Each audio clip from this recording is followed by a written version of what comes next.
Hello friends, എല്ലാവർക്കും നമസ്കാരം. ജോഗ്രഫിയിൽ നിന്നും ഉള്ള ഒരു പ്രധാന ടോപ്പിക് ആയിട്ടുള്ള ഇന്ത്യൻ തീരസമതലങ്ങളെക്കുറിച്ചും തുറമുഖത്തെ പറ്റിയുമൊക്കെയാണ് ഇന്നത്തെ വീഡിയോയിലൂടെ നമ്മൾ നോക്കാൻ പോകുന്നത്. Coastal plains and major sea ports of India.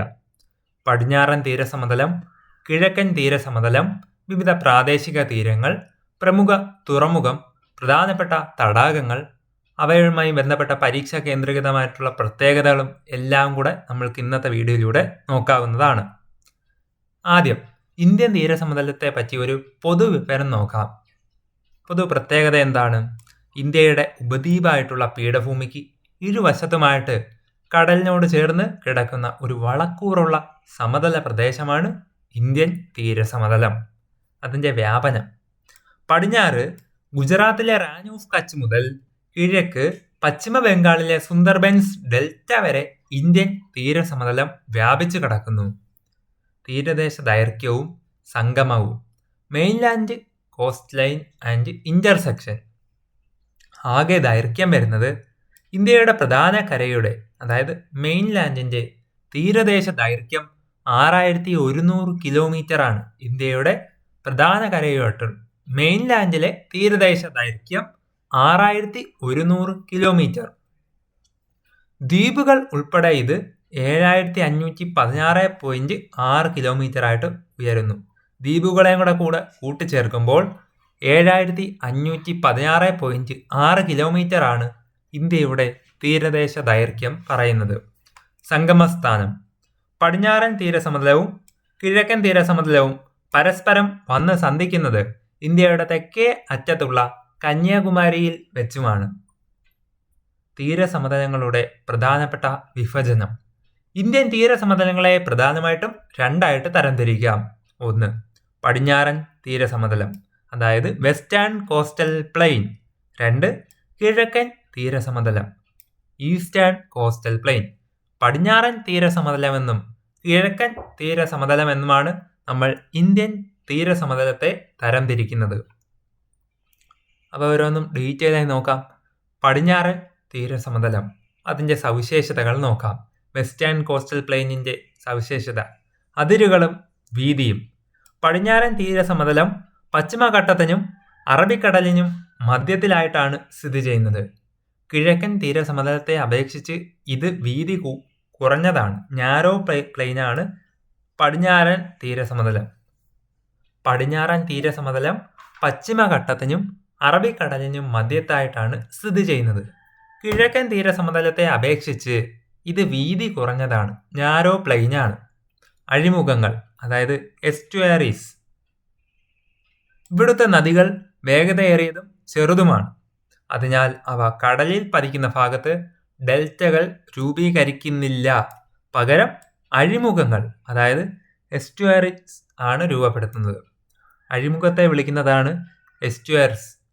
ഇവിടുത്തെ നദികൾ വേഗതയേറിയതും ചെറുതുമാണ്. അതുകൊണ്ട് അവ കടലിൽ പതിക്കുന്ന ഭാഗത്ത് ഡെൽറ്റ രൂപീകരിക്കുന്നില്ല. പകരം എന്താണ്? അഴിമുഖവും, അതായത് എസ്റ്റുയർസ് ആണ് രൂപപ്പെടുത്തുന്നത്. കായലുകളും തുറമുഖങ്ങളും. കായലുകളും, അതായത് ബാക്ക് വാട്ടേഴ്സും നീളമേറിയ കടൽ തീരങ്ങളും ഈ തീരത്തിന്റെ പ്രധാനപ്പെട്ട സവിശേഷതയാണ്. ഇന്ത്യയിൽ സ്വാഭാവിക തുറമുഖം, അതായത് നാച്ചുറൽ പോർട്ട്സ് ഏറ്റവും കൂടുതൽ ഉള്ളത് നമ്മുടെ ഈ പടിഞ്ഞാറൻ തീരത്താണ്. ഇന്ത്യയിൽ സ്വാഭാവിക തുറമുഖം ഏറ്റവും കൂടുതലുള്ളത് പടിഞ്ഞാറൻ തീരത്താണ്. പടിഞ്ഞാറൻ തീരത്തിന്റെ പ്രാദേശിക പേരുകൾ, റീജിയണൽ നെയിംസ് നോക്കാം.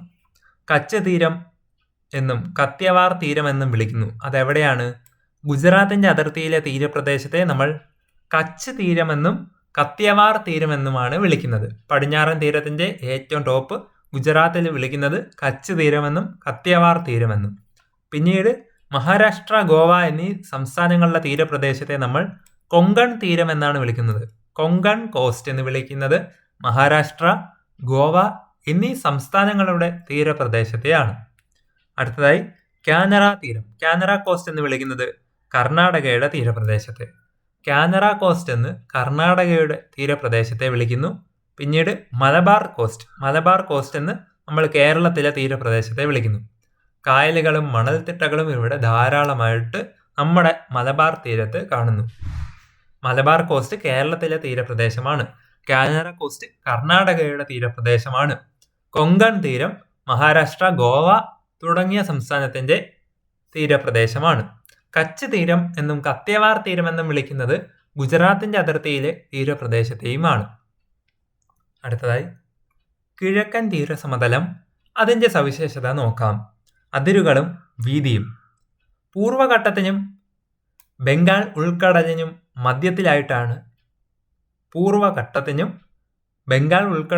മധ്യത്തിലായിട്ടാണ് കിഴക്കൻ തീരസമതലം സ്ഥിതി ചെയ്യുന്നത്. പടിഞ്ഞാറൻ തീരത്തെ അപേക്ഷിച്ച് ഇത് വളരെ വീതി കൂടിയ സമതലമാണ്. പടിഞ്ഞാറൻ തീരത്തെ അപേക്ഷിച്ച് കിഴക്കൻ തീരസമതലം വളരെയധികം വീതി കൂടിയ സമതലമാണ്. ഡെൽറ്റാസ്. കിഴക്കോട്ടൊഴുകുന്ന വലിയ നദികളായിട്ടുള്ള മഹാനദി, ഗോദാവരി, കൃഷ്ണ, കാവേരി എന്നിവ ഈ തീരത്ത് വിശാലമായിട്ടുള്ള ഡെൽറ്റാസിനെ രൂപീകരിക്കുന്നു. കിഴക്കോട്ടൊഴുകുന്ന വലിയ നദികളായിട്ടുള്ള മഹാനദിയും ഗോദാവരി, കൃഷ്ണ, കാവേരി തുടങ്ങിയ നദികൾ ഈ തീരത്ത് വിശാലമായിട്ടുള്ള ഡെൽറ്റകൾ രൂപീകരിക്കുന്നു. മണ്ണും ഫലഭൂഷ്ഠതയും. ഡെൽറ്റകൾ ഉള്ളതുകൊണ്ട് തന്നെ കൃഷിക്ക് അതീവ അനുയോജ്യമായിട്ടുള്ളതും ഫലഭൂഷ്ഠതമായിട്ടുള്ള എക്കൽ മണ്ണ്, അതായത് അലൂവിയൽ സോയിലാണ് ഈ മേഖലയിൽ കാണപ്പെടുന്നത്. ഡെൽറ്റകൾ ധാരാളമുള്ള ഈ ഒരു തീരപ്രദേശത്തായതുകൊണ്ട് ഇവിടെ അനുയോജ്യമായിട്ടുള്ള ഫലഭൂഷ്ഠമായിട്ടുള്ള എക്കൽ മണ്ണ് ധാരാളമായിട്ട് ലഭിക്കുന്നു. ഇത് കൃഷിക്ക് ഏറ്റവും അനുയോജ്യമായിട്ടുള്ള മണ്ണാണ് എക്കൽ മണ്ണ് അഥവാ അലൂവിയൽ സോയിൽ. തുലാവർഷം, നോർത്ത് ഈസ്റ്റ് മൺസൂൺ. ഈ കിഴക്കൻ തീരസമതല പ്രദേശങ്ങളിൽ വടക്ക് കിഴക്കൻ മൺസൂൺ വളരെ ശക്തമായിട്ട് അനുഭവപ്പെടുന്നു. കിഴക്കൻ തീരസമതല പ്രദേശത്ത് വടക്ക് കിഴക്കൻ മൺസൂൺ ആണ് വളരെയധികം ശക്തമായിട്ട് അനുഭവപ്പെടുന്നത്, നോർത്ത് ഈസ്റ്റേൺ മൺസൂൺ. കിഴക്കൻ തീരത്തിന്റെ പ്രാദേശിക പേരുകൾ, റീജിയണൽ നെയിംസ് നോക്കാം. ഉത്കൽ തീരമെന്ന് വിളിക്കുന്നത് ഒഡീഷയുടെ തീരപ്രദേശത്തെയാണ്. ഒഡീഷയുടെ തീരപ്രദേശത്തെ നമ്മൾ ഉത്കൽ തീരമെന്നാണ് വിളിക്കുന്നത്. ആന്ധ്ര തീരമെന്നും വടക്കൻ സിർക്കാർസ് എന്നും വിളിക്കുന്നത് ആന്ധ്രാപ്രദേശിന്റെ അതിർത്തിയിലെ തീരപ്രദേശത്തെയാണ്. നോർത്തേൺ സിർക്കാർസ് അഥവാ വടക്കൻ സിർക്കാറുകൾ എന്നും ആന്ധ്ര തീരമെന്നുമൊക്കെ വിളിക്കുന്നത് ആന്ധ്രാപ്രദേശിന്റെ അതിർത്തിയിലെ തീരപ്രദേശത്തിനെയാണ്. പിന്നീട് ചോളമണ്ഡൽ തീരമെന്നും പായൻ കട്ടെന്നും കോറമണ്ഡൽ കോസ്റ്റ് എന്നും പായൻ കട്ടെന്നും ഒക്കെ വിളിക്കുന്നത് തമിഴ്നാടിന്റെ പ്രശസ്തമായിട്ടുള്ള തീരപ്രദേശത്തെയാണ്. തമിഴ്നാട്ടിലാണ് കോറമണ്ഡൽ കോസ്റ്റ് എന്ന് വിളിക്കുന്നത്. ഉത്കൽ തീരം ഒഡീഷയിൽ വിളിക്കുന്നു. ആന്ധ്ര തീരമെന്നും നോർത്തേൺ സിർക്കാർസ് എന്നും ആന്ധ്രാപ്രദേശിന്റെ അതിർത്തിയിലെ തീരപ്രദേശത്തെ വിളിക്കുന്നു. ചോളമണ്ഡൽ തീരമെന്നും പായൻ കട്ടെന്നും തമിഴ്നാട്ടിലെ പ്രശസ്തമായിട്ടുള്ള തീരപ്രദേശത്തെ നമ്മൾ വിളിക്കുന്നു. കിഴക്കൻ തീരത്തെ പ്രധാനപ്പെട്ട തടാകങ്ങൾ. Major lakes on eastern cost. പ്രധാന തടാകങ്ങൾ നോക്കുമ്പോൾ ആദ്യം തന്നെ ചിൽക്ക തടാകം ഒഡീഷയിലാണ് സ്ഥിതി ചെയ്യുന്നത്. ഒഡീഷയിൽ സ്ഥിതി ചെയ്യുന്ന ഏറ്റവും പ്രധാനപ്പെട്ട ഒരു തടാകമാണ് ചിൽക്ക തടാകം. ഇത് കിഴക്കൻ തീരസമതലത്തിലെയും ഇന്ത്യയിലെ ഏറ്റവും വലിയ ഉപ്പുവെള്ള തടാകമായിട്ടുള്ള ലഗൂൺ എന്നും അറിയപ്പെടുന്നു.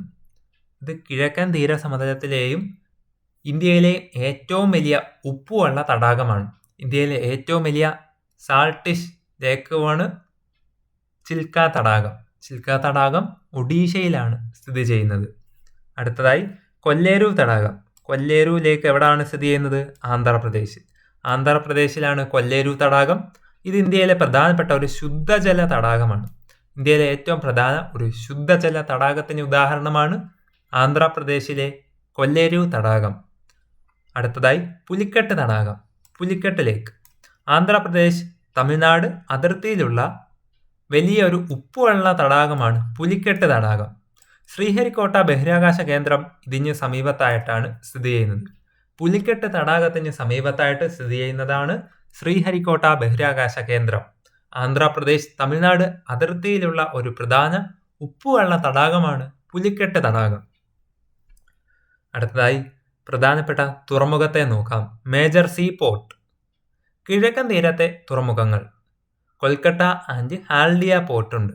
കൊൽക്കത്ത ആൻഡ് ഹാൽഡിയ പോർട്ട് കിഴക്കൻ തീരത്താണ് സ്ഥിതി ചെയ്യുന്നത്. പശ്ചിമ ബംഗാൾ, വെസ്റ്റ് ബംഗാളിൽ സ്ഥിതി ചെയ്യുന്നു. ഹൂഗ്ലി നദിയിൽ സ്ഥിതി ചെയ്യുന്ന ഒരു പ്രധാന നദീജന്യ തുറമുഖമാണ് കൊൽക്കട്ട തുറമുഖവും ഹാൽഡിയ തുറമുഖം. പശ്ചിമ ബംഗാളിലാണ് കൊൽക്കട്ട, ഹാൽഡിയ തുറമുഖങ്ങൾ സ്ഥിതി ചെയ്യുന്നത്. ഹൂഗ്ലി നദിയിൽ സ്ഥിതി ചെയ്യുന്ന ഒരു പ്രധാനപ്പെട്ട നദീജന്യ തുറമുഖം കൂടിയാണിത്. അടുത്തതായിട്ട് പാരദീപ് പോർട്ട്. പാരദീപ് പോർട്ട് എവിടെയാണ്? ഒഡീഷയിൽ. ഒഡീഷയിലെ ജഗത്സിംഗ്പൂരിൽ സ്ഥിതി ചെയ്യുന്നു പാരദീപ് പോർട്ട്. പാരദീപ് പോർട്ട് ഒഡീഷയിലെ ജഗത്സിംഗ്പൂരിലാണ് സ്ഥിതി ചെയ്യുന്നത്. അടുത്തതായി വിശാഖപട്ടണം പോർട്ട്. ആന്ധ്രാപ്രദേശിലാണ് വിശാഖപട്ടണം. വിശാഖപട്ടണം പോർട്ട് ആന്ധ്രാപ്രദേശിൽ സ്ഥിതി ചെയ്യുന്നു. ഇന്ത്യയിലെ ഏറ്റവും ആഴം കൂടിയതും കപ്പൽശാല നിലനിൽക്കുന്നതുമായിട്ടുള്ള ലാൻഡ് ലോക്കഡ് ആയിട്ടുള്ള ഒരു തുറമുഖമാണ് ആന്ധ്രാപ്രദേശിലെ വിശാഖപട്ടണം പോർട്ട്. ഇന്ത്യയിലെ ഏറ്റവും ആഴം കൂടിയതും കപ്പൽശാല നിലനിൽക്കുന്നതുമായിട്ടുള്ള ഒരു ലാൻഡ് ലോക്ക് പോർട്ടാണ് വിശാഖപട്ടണം പോർട്ട്. വിശാഖപട്ടണം പോർട്ടാണ് ഇന്ത്യയിലെ ഏറ്റവും വലിയ ഒരു ലാൻഡ് ലോക്ക്ഡ് പോർട്ട്. തമിഴ്നാട്ടിലെ തുറമുഖങ്ങൾ. ചെന്നൈ, എണ്ണൂർ, തൂത്തുക്കുടി തുറമുഖങ്ങൾ തമിഴ്നാട്ടിലാണ് സ്ഥിതി ചെയ്യുന്നത്. തമിഴ്നാട്ടിലെ പ്രധാന തുറമുഖമായിട്ടുള്ള എണ്ണൂർ തുറമുഖത്തെ വിളിക്കുന്ന പഴയ പേര് കാമരാജാർ തുറമുഖം എന്നാണ്. കാമരാജാർ തുറമുഖം എന്നാണ് വിളിക്കുന്നത്. തൂത്തുക്കുടി തുറമുഖത്തിനെ വിളിക്കുന്നത് VO ചിദംബരനാർ തുറമുഖം എന്നുമാണ്. എണ്ണൂർ തുറമുഖത്തിന്റെ പേരാണ് കാമരാജാർ തുറമുഖം. തൂത്തുക്കുടിയെ VO ചിദംബരനാർ തുറമുഖം എന്നും അറിയപ്പെടുന്നു. തമിഴ്നാട്ടിലെ 3 പ്രധാന തുറമുഖം ചെന്നൈ, എണ്ണൂർ, തൂത്തുക്കുടി തുറമുഖങ്ങളാണ്. അടുത്തതായി പടിഞ്ഞാറൻ തീരത്തെ തുറമുഖത്തെക്കുറിച്ച് നോക്കാം. വെസ്റ്റേൺ കോസ്റ്റൽ പ്ലെയിനെ കുറിച്ച് നോക്കുമ്പോൾ കാണ്ട്ല തുറമുഖം അഥവാ ദീൻ ദയാൽ പോർട്ട് എന്നും അറിയപ്പെടുന്ന കാണ്ട്ല തുറമുഖം സ്ഥിതി ചെയ്യുന്നത് ഗുജറാത്തിലാണ്. ഗുജറാത്തിലെ ഒരു പ്രധാന തുറമുഖമാണ് ദീൻ ദയാൽ പോർട്ട് അഥവാ കാണ്ട്ല തുറമുഖം. തിമിംഗലത്തിന്റെ ആകൃതിയിലാണ് ഈ ഒരു തുറമുഖം സ്ഥിതി ചെയ്യുന്നത്. നികുതി രഹിത തുറമുഖം കൂടിയാണ് കാണ്ട്ല പോർട്ട്. ഇതൊരു നികുതി രഹിത തുറമുഖം, ടാക്സ് ഫ്രീ പോർട്ടാണ് കാണ്ട്ല പോർട്ട്. അടുത്തതായി Mumbai port and Jawaharlal Nehru port. Mumbai port എന്നും ജവഹർലാൽ നെഹ്റു പോർട്ട് എന്നും അറിയപ്പെടുന്ന തുറമുഖം സ്ഥിതി ചെയ്യുന്നത് മഹാരാഷ്ട്രയിലാണ്. ഇതിൽ ജവഹർലാൽ നെഹ്റു പോർട്ട് JNPT നവസേവ ഇന്ത്യയിലെ ഏറ്റവും വലിയ കൃത്രിമ കണ്ടെയ്നർ തുറമുഖമാണ്. ഇന്ത്യയിലെ ഏറ്റവും വലിയ കൃത്രിമ കണ്ടെയ്നർ തുറമുഖം സ്ഥിതി ചെയ്യുന്നത് മഹാരാഷ്ട്രയിലാണ്. അതായതാണ് ജവഹർലാൽ നെഹ്റു പോർട്ട് അഥവാ നാവസേവ പോർട്ട്. നാവസേവ പോർട്ട് എന്നും അറിയപ്പെടുന്ന ജവഹർലാൽ നെഹ്റു പോർട്ടാണ് ഇന്ത്യയിലെ ഏറ്റവും വലിയ കൃത്രിമ കണ്ടെയ്നർ തുറമുഖം. അടുത്തതായി മർമഗോവ. ജുവാരി നദിയുടെ അഴിമുഖത്ത് എസ്റ്റുവറിയിൽ സ്ഥിതി ചെയ്യുന്ന പ്രധാന തുറമുഖമാണ് മർമഗോവ തുറമുഖം. മർമഗോവ എവിടെയാണ്? ഗോവ സംസ്ഥാനത്ത് ജുവാരി നദിയുടെ അഴിമുഖത്ത് സ്ഥിതി ചെയ്യുന്ന ഒരു പ്രധാന തുറമുഖമാണ് Mormugao. New Mangaluru port. New Mangaluru port കർണാടകയിലാണ്. കർണാടകയുടെ അതിർത്തിയിലെ ഒരു പ്രധാന തുറമുഖമാണ് ന്യൂ മംഗളൂരു പോർട്ട്. കർണാടക സംസ്ഥാനത്ത് സ്ഥിതി ചെയ്യുന്നു ന്യൂ മംഗളൂരു പോർട്ട്. പിന്നീട് കൊച്ചി തുറമുഖം. കൊച്ചി പോർട്ട് സ്ഥിതി ചെയ്യുന്നത് കേരളത്തിലാണ്. ഇത് പണ്ട് മുതലേ അറബിക്കടലിന്റെ റാണി, queen of the Arabian sea എന്ന പേരിൽ അറിയപ്പെടുന്നു. അറബിക്കടലിന്റെ റാണി എന്നും ക്യൂൻ ഓഫ് അറേബ്യൻ സീ എന്നൊക്കെ വിളിക്കുന്നത് നമ്മുടെ കൊച്ചി തുറമുഖത്തെയാണ്. കേരളത്തിൽ സ്ഥിതി ചെയ്യുന്ന കൊച്ചി തുറമുഖത്തിനെ അറബിക്കടലിന്റെ റാണി എന്നാണ് വിളിക്കുന്നത്. പടിഞ്ഞാറൻ തീരത്തെ തുറമുഖം ഏതൊക്കെയാണ്? കാണ്ട്ല തുറമുഖം അഥവാ ദീൻ ദയാൽ പോർട്ട്. ഇതൊരു ടാക്സ് ഫ്രീ പോർട്ടാണ്. തിമിംഗല ആകൃതിയിലാണ് ഗുജറാത്തിൽ സ്ഥിതി ചെയ്യുന്നത്. പിന്നീട് മുംബൈ പോർട്ട്, ജവഹർലാൽ നെഹ്റു പോർട്ട് അഥവാ നാവസേവ പോർട്ടും മഹാരാഷ്ട്രയിലാണ് സ്ഥിതി ചെയ്യുന്നത്. ഏറ്റവും വലിയ കൃത്രിമ കണ്ടെയ്നർ തുറമുഖം നാവസേവ പോർട്ടാണ്. മർമഗോവ എവിടെയാണ്? ഗോവ സംസ്ഥാനത്ത് ജുവാരി നദിയുടെ അഴിമുഖത്താണ് മർമഗോവ പോർട്ട് സ്ഥിതി ചെയ്യുന്നത്. ന്യൂ മംഗളൂരു പോർട്ട് കർണാടക സംസ്ഥാനത്ത് പ്രധാന അതിർത്തി തുറമുഖമായിട്ട് സ്ഥിതി ചെയ്യുന്നു. കൊച്ചി തുറമുഖം നമ്മുടെ കേരളത്തിലാണ് സ്ഥിതി ചെയ്യുന്നത്. അറബിക്കടലിലെ റാണി എന്ന് വിളിക്കുന്നു. അഡീഷണൽ പോയിന്റ്സ് നോക്കാം. വേമ്പനാട് കായൽ. വേമ്പനാട് കായൽ എവിടെയാണ്? നമ്മുടെ കേരളത്തിൽ. പടിഞ്ഞാറൻ തീര സമതലത്തിലെ അതായത് മലബാർ തീരത്തിലെ ഏറ്റവും വലിയ കായലും ഇന്ത്യയിലെ ഏറ്റവും നീളം കൂടിയ തടാകവുമാണ് കേരളത്തിലെ വേമ്പനാട് കായൽ.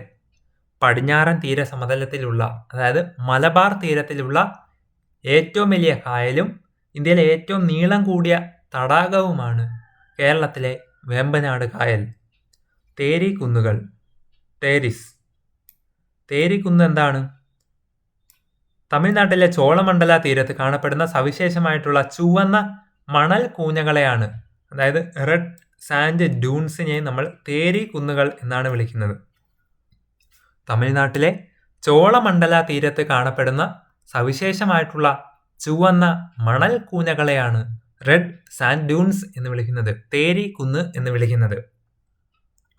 ഭൂമിശാസ്ത്രമായിട്ടുള്ള വ്യത്യാസം, ഡെൽറ്റ വി വേഴ്സസ് അഴിമുഖം. ഡെൽറ്റകളും അഴിമുഖവും തമ്മിലുള്ള ഭൂമിശാസ്ത്രപരമായിട്ടുള്ള വ്യത്യാസമാണ് ഇനി നമ്മൾ നോക്കാൻ പോകുന്നത്. കിഴക്കൻ നദികൾ, അതിനകത്ത് വരുന്നതാണ് ഡെൽറ്റകൾ. കിഴക്കൻ നദികളിൽ വരുന്നത് ഡെൽറ്റകളാണ്, പടിഞ്ഞാറൻ നദികളിൽ വരുന്നത് അഴിമുഖവുമാണ്. കിഴക്കോട്ടൊഴുകുന്ന നദികൾക്ക് നീളം കൂടുതലാണ്. പടിഞ്ഞാറനായപ്പോഴേക്കും പടിഞ്ഞാറോട്ടുള്ള നദികൾ പശ്ചിമഘട്ടത്തിൽ നിന്നും കുത്തനെ അറബിക്കടലിലേക്ക് പതിക്കുന്നു. കിഴക്കോട്ടൊഴുകുന്ന നദികൾക്ക് നീളം കൂടുതലുണ്ട് കിഴക്കൻ നദികളിൽ പറയുമ്പോൾ. പടിഞ്ഞാറൻ നദികൾ, പടിഞ്ഞാറോട്ടുള്ള നദികൾ പശ്ചിമഘട്ടത്തിൽ നിന്നും കുത്തനെ അറബിക്കടലിലേക്ക് പതിക്കുന്നു. കിഴക്കൻ നദികൾ, അതായത് ഡെൽറ്റകൾ, ഇവ സമതലങ്ങളിലൂടെ പതുക്കെ ഒഴുകുന്നു. ഇനി അഴിമുഖം അഥവാ പടിഞ്ഞാറൻ നദികളൊക്കെ ആയപ്പോൾ ഇവ വളരെ വേഗത്തിലാണ് ഈ നദികൾ ഒഴുകുന്നത്. പടിഞ്ഞാറൻ നദികൾ വളരെയധികം വേഗത്തിൽ ഒഴുകുന്ന നദികളാണ്, വേഗതയേറിയ നദികളാണ്. ഡെൽറ്റകൾ, ധാരാളം എക്കൽ മണ്ണ് കൊണ്ടുവന്ന് തീരത്ത് ഡെൽറ്റകൾ ഉണ്ടാകുന്നു. കിഴക്കൻ നദികൾ ധാരാളം എക്കൽ മണ്ണ് കൊണ്ടുവന്നിട്ട് ഡെൽറ്റകളാണ് ഉണ്ടാക്കുന്നത്. പടിഞ്ഞാറൻ നദികളായപ്പോഴേക്കും വേഗം കാരണം എക്കൽ മണ്ണ് അടിഞ്ഞുകൂടാൻ അനുവദിക്കാത്തതിനാൽ അഴിമുഖങ്ങൾ അഥവാ എസ്റ്റുയർസ് ആണ് സൃഷ്ടിക്കുന്നത്. അതിന് നല്ല സ്പീഡായതുകൊണ്ട് വേഗം കാരണം എക്കൽ മണ്ണ് അടിഞ്ഞുകൂടാൻ അനുവദിക്കുന്നില്ല. അതിന് പകരം അഴിമുഖങ്ങൾ അഥവാ എസ്റ്റുയർസ് ആണ് സൃഷ്ടിക്കുന്നത് പടിഞ്ഞാറൻ നദികൾ. അടുത്തതായി തീരങ്ങളെ പറ്റി ഒരു പെട്ടെന്നൊന്ന് ക്വിക്ക് റിവിഷൻ നോക്കാം. ഇത്രയും നമ്മൾ പഠിച്ചില്ലേ. അന്നേരം ഓരോ സംസ്ഥാനവും ആ സംസ്ഥാനത്തെ തീരപ്രദേശത്തിൻ്റെ പേരും കോസ്റ്റിൻ്റെ പേരുമാണ് നമ്മൾ നോക്കുന്നത്. State and cost name. ഗുജറാത്തിൽ ഉള്ള തീരപ്രദേശത്തിൻ്റെ പേര് കച്ച് തീരമെന്നും കത്തിയവാർ തീരമെന്നുമാണ് നമ്മൾ പഠിച്ചത്. ഗുജറാത്തിൽ കച്ച് അഥവാ കത്തിയവാർ തീരം. പിന്നീട് മഹാരാഷ്ട്രയിലും ഗോവയിലുമായിട്ടാണ് കൊങ്കൺ തീരം കിടക്കുന്നത്. മഹാരാഷ്ട്ര, ഗോവ സംസ്ഥാനങ്ങളിലായിട്ട് കൊങ്കൺ തീരം വ്യാപിച്ചു കിടക്കുന്നു. കർണാടകയിലാണ് കാനറ തീരം എന്ന് വിളിക്കുന്നത്. കർണാടകത്തിലെ തീരത്തെ കാനറ തീരം എന്ന് വിളിക്കുന്നു. കേരളത്തിലെ തീരത്തെ നമ്മൾ മലബാർ തീരം എന്നുമാണ് വിളിക്കുന്നത്. കേരളത്തിൽ മലബാർ തീരമെന്നും കർണാടകയിൽ കാനറ തീരമെന്നും മഹാരാഷ്ട്രയിലും ഗോവയിലും ചേർന്നിട്ട് കൊങ്കൺ തീരമെന്നും ഗുജറാത്തിൽ കച്ച് അഥവാ കത്തിയവാർ തീരമെന്നുമാണ് വെസ്റ്റേൺ കോസ്റ്റൽ പ്ലെയിൻസിനെ നമ്മളിപ്പോൾ പഠിച്ചത്. ഇനി ഈസ്റ്റേണിലേക്ക് വരുമ്പോൾ ഒഡീഷ സംസ്ഥാനത്ത് ഉത്കൽ തീരമെന്നും ആന്ധ്രാപ്രദേശ് സംസ്ഥാനത്ത് ആന്ധ്ര തീരം അഥവാ വടക്കൻ സർക്കാർസുകൾ എന്നും തമിഴ്നാട്ടിൽ അതിനെ ചോളമണ്ഡൽ തീരമെന്നും ഈസ്റ്റേൺ കോസ്റ്റൽ പ്ലെയിൻസിനെ വിളിക്കുന്നു. എന്തൊക്കെയാണ്? ഒഡീഷയിൽ ഉത്കൽ തീരം, ആന്ധ്രാപ്രദേശിൽ ആന്ധ്ര തീരമെന്നും വടക്കൻ സർക്കാർസുകൾ എന്നും തമിഴ്നാട്ടിൽ ചോളമണ്ഡല തീരമെന്നുമാണ് ഈസ്റ്റേൺ കോസ്റ്റൽ പ്ലെയിനിലുള്ള തീരപ്രദേശത്തെ നമ്മൾ പേര് ചൊല്ലി വിളിക്കുന്നത്. സോ ഫ്രണ്ട്സ്, ഇതോടുകൂടി ഇന്ത്യൻ തീരസമതലങ്ങളും തുറമുഖങ്ങളെയും പറ്റിയുള്ള ഈ ഒരു ഡീറ്റെയിൽഡ് ക്ലാസ് ഇവിടെ പൂർണ്ണമാകുന്നു. നിങ്ങൾക്ക് ഈ വീഡിയോ ഇഷ്ടപ്പെട്ടെങ്കിൽ ലൈക്ക് ചെയ്യാനും നിങ്ങളുടെ അഭിപ്രായങ്ങളുമൊക്കെ നിർദ്ദേശങ്ങളും ഇനി നിങ്ങൾക്ക് വേണ്ടുന്ന ടോപ്പിക്സുമൊക്കെ എന്നെ കമൻ്റായിട്ട് രേഖപ്പെടുത്തി അറിയിക്കാനും മറക്കരുതേ. ഇതുപോലുള്ള കൂടുതൽ PSC റിലേറ്റഡ് ടോപ്പിക് വൈസ് വീഡിയോസിനും മറ്റ് റാങ്ക് ഫയൽ എക്സ്പ്ലനേഷനുമൊക്കെ നിങ്ങൾക്ക് ലഭിക്കുന്നതിനായിട്ട് എൻ്റെ ചാനൽ നിങ്ങൾ ഇതുവരെയും സബ്സ്ക്രൈബ് ചെയ്തിട്ടില്ലെങ്കിൽ ഇപ്പോൾ തന്നെ ചാനൽ സബ്സ്ക്രൈബ് ചെയ്ത് തുടർന്ന് കാണുന്ന ബെൽ ബട്ടൺ കൂടി എനേബിൾ ചെയ്തു വെച്ചാൽ ഞാൻ ഇടുന്ന വീഡിയോസ് നിങ്ങൾക്ക് അപ്പോൾ തന്നെ നോട്ടിഫിക്കേഷൻസ് ആയിട്ട് ലഭിക്കുന്നതാണ്. കൂടുതൽ വീഡിയോസ് ഉടൻ തന്നെ വരുന്നതാണ്. ഏവർക്കും നന്ദി, നമസ്കാരം.